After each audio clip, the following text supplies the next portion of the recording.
Hello friends, আবার একটি নতুন ভিডিও নিয়ে আমার চ্যানেলে। আজকের ভিডিওর বিষয়বস্তু হলো এইপিএস সার্ভিস ডিসেবল, অর্থাৎ ব্যাংক থেকে আমাদের এইপিএস সার্ভিস বন্ধ করে দিচ্ছে। এখন বিষয় হলো এইপিএস সার্ভিস কি, কেন বন্ধ করছে ব্যাংক, কারাই বা বন্ধ করতে বলেছে এবং কিভাবে খুলবো বা এর সমাধান কি, আজকের ভিডিওতে আমরা এসবই জানবো। তাহলে চলুন শুরু করা যাক।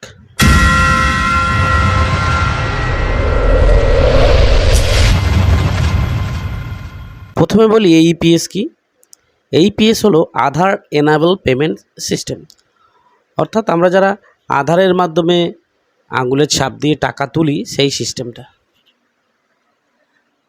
আমরা যখন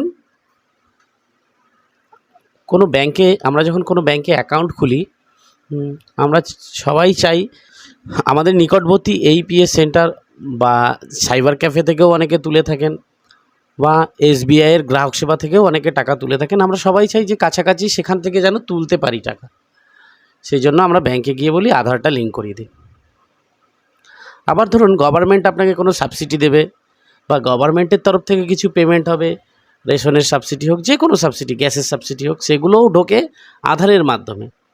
এই এইপিএস সিস্টেমটি দেখে হচ্ছে NPCI, national payment corporation of India. এখানে যত রকমের নতুন যেমন ইউপিআই, আইএমপিএস, এই সমস্ত পেমেন্ট এরাই দেখে। এদের তরফ থেকে সমস্ত ব্যাংকে বলা হয়েছে যেন এইপিএস ট্রানজ্যাকশান ডিসেবল করে দেওয়া হয়, কারণ আমাদের অজান্তেই অনেকেরই এইপিএস চালু আছে। তাই আমরা যারা স্বইচ্ছায় চালু করতে চাই, এনপিসিআই বলছে তাদেরটাই চালু করা হবে। এই জন্য প্রথমে সবার ডিসেবল করা হবে ধীরে ধীরে, তারপর আপনার ব্যাংকে অ্যাপ্লিকেশন করলে তখন আপনারটা এনেবেল করা হবে।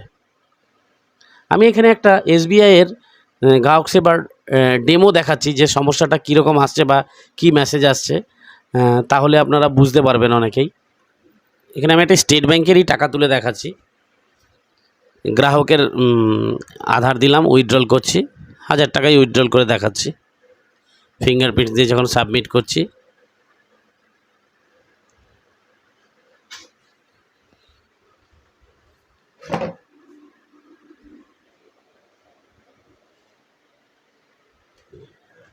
ডান হাতের বুড়ো আঙ্গুল সিলেক্ট করে অথরাইজেশন যখন দিচ্ছি,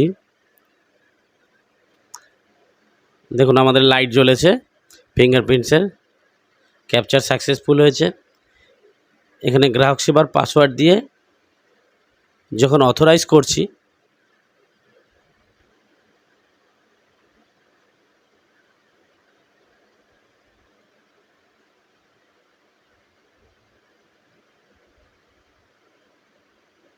দেখুন AEPS service not opted for by customer, kindly visit branch and enable of AEPS transaction.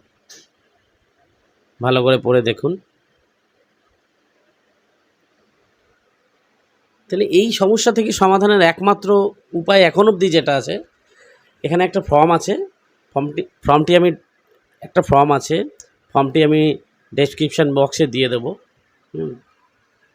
দেখুন Aadhaar enable payment system AEPS business correspondence channel customer request form annexure 1। এখানে প্রথমে অ্যাকাউন্ট নাম্বার দেবেন, পরে কাস্টমার নেম, আপনি সেই ব্রাঞ্চের নাম দেবেন, যেই ডেটে ফর্মটি জমা করবেন সেই ডেট দেবেন, তারপর নিউ রেজিস্ট্রেশনে ক্লিক করবেন।